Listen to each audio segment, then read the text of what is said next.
పారెను గడకోటి అలలుగా పొంగు వరదల వేగాన పడిలేచు అలలకు తీపి కలలకు లేని అలసట నీకేలా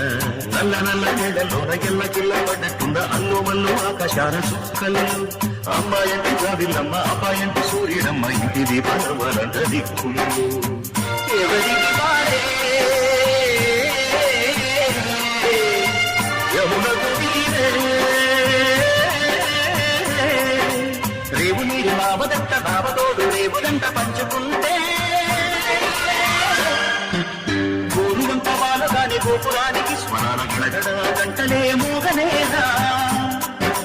గోపురాలు నుంచి గోకులాలు